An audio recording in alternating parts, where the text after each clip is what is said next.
ఉన్నా అట్లా ఉన్నా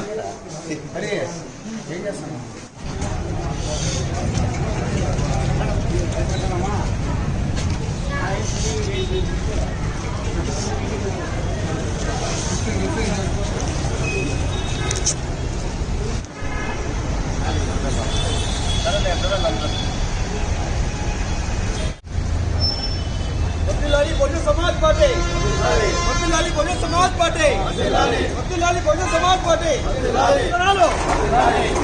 कांचीराम आलोचना विधानाలు कांचीराम आलोचना विधानाలు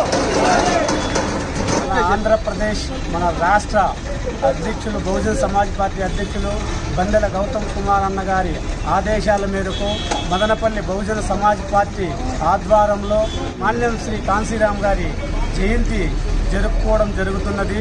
మాన్యం శ్రీ కాంశీరామ్ గారి యొక్క జీవిత చరిత్ర గురించి కొంచెం క్లుప్తంగా 2 విషయాలు చెప్పదలుచుకుంటే, మాన్యం శ్రీ కాంశీరామ్ గారు బహుజనుల కోసము, బహుజనులను చైతన్యం చేయడం కోసము, వాళ్ళని రాజ్యాధికారం దిశగా మలుచుట కొరకు, రాజ్యాధికారం వైపు నడిపించుట కొరకు రాత్రి పగుళ్ళు కష్టపడి సైకిల్ పైన యాత్ర చేసి బహుజనులందరిలో చైతన్యం చేసి, డబ్బు లేక మీడియా లేకపోయినా ఇంతటి చైతన్యం చేసినటువంటి మహనీయుడు మాన్యం శ్రీ కాంశీరామ్ గారు.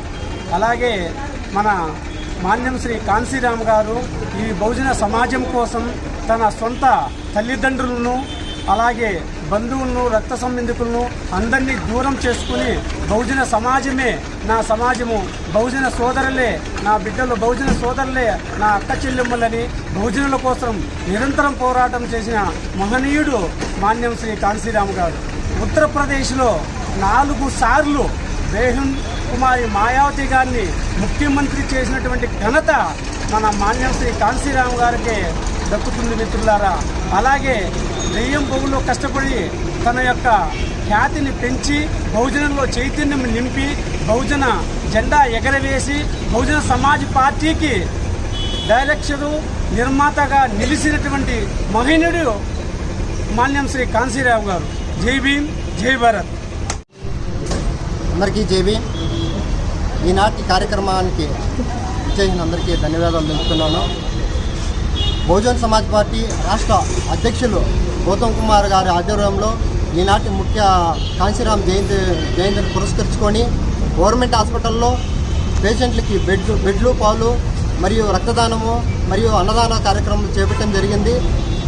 వేల ఏళ్ల తరబడి అధికారానికి దూరంగా ఉన్న బహుజనులకి రాజ్యాధికార రుచి చూపించిన మహాయోధుడు, గొప్ప నాయకుడు, బహుజన్ సమాజ్ పార్టీ వ్యవస్థాపకుడు మాన్యవర్ కాంశీరామ్ జయంతి 91వ జయంతి పురస్కరించుకొని పూణేలో సాహు మహారాజ్ ఒక కార్యక్రమం గురించి చెప్పదలుచుకుంటాను. పూణేలో ఒక సాహు మహారాజ్ కార్యక్రమం జరిగితే అందులో అంతకుముందు 1-2-3 రోజులు ముందుగానే మాన్యవర్ కాంశీరామ్ సాబ్ హార్ట్ ఆపరేషన్ చేసుకొని ఒక విశ్రాంతి గదిలో ఉంటే ఆ కాంశీరామ్ సాబ్కి తన స్నేహితుడి నుండి పూణే నుంచి ఒక సమాచారం వస్తే ఆ స్నేహితుని సమాచారం మేరకు ఆ పూణేకి మన కాంశీరామ్ సార్ వెళ్తాడు. కాంశీరామ్ సభకు వెళ్ళి సాహు మహారాజ్ గురించి మంచి స్పీచ్ ఇచ్చి తన గెస్ట్ హౌస్లో విశ్రాంతి తీసుకోవడానికి వెళితే తన స్నేహితుడితో ఓ మాట అంటాడు, నా బట్టలు తెచ్చినావా అంటే తెచ్చానంటే, ఒకసారి నా షర్ట్ నీ చేతులు 2 చేతులు పైకి ఎత్తిన క్రమంలో అతను షర్ట్ విప్పే క్రమంలో తన లోపల ఉన్న బనీనికి ఒక ఆపరేషన్ చేసుకున్న చోటు నుంచి రక్తస్రావం ఎక్కువ కారుతూ ఉండటం గమనించిన తన స్నేహితుడు ఎక్కువ చూసి కన్నీళ్లు గార్చుకుంటా బాధపడుకుంటా, సాబ్ ఇంత ఇంత ఇంత జరిగినా కూడా రక్తం స్రావం కరుగుతున్నా కూడా మీరు ఎందుకు రెస్ట్ తీసుకోకుండా గమ్మున ఉండకుండా ఇంత శ్రమిస్తున్నారంటే, లేదు నేను ఈరోజు కాకపోతే రేపైనా చనిపోతాను, కానీ నా మహాపురుషులు నాకు అప్పచెప్పిన బాధ్యత చాలా ఉంది, నేను చనిపోయే లోపు ఆ బాధ్యతని నేను నెరవేర్చాల్సిన బాధ్యత నా మీద ఉంది, కాబట్టి ఎన్ని కష్టాలున్నా ఈ సమాజాన్ని అధికారం రావడానికి ఎన్ని కష్టాలైనా పడతానని తిరిగి సమాధానం ఇస్తాడు. అలాంటి గొప్ప నాయకుడు స్థాపించిన బహుజన్ సమాజ్ పార్టీలో మనం అందరూ పనిచేస్తున్నాం. చాలా సంతోషమైన విషయము. అందులో భాగంగానే మన అదృష్టం ఏమంటే మదనపల్లి నుంచి ఒక జాతీయ స్థాయి పార్టీకి మన అన్నగారు బందెల గౌతమన్న అన్నగారు రాష్ట్ర అధ్యక్షుడు కావడం మనకు చాలా అదృష్టంగా భావించి అందరూ అన్నగారి ఆధ్వర్యంలో ఈ పార్టీకి తన కృషి వంచ పనిచేసి రాజాధికారం వైపు అడుగులు వేయాల్సిందని కోరుచున్నాను. జై భీమ్, జై బీఎస్పీ.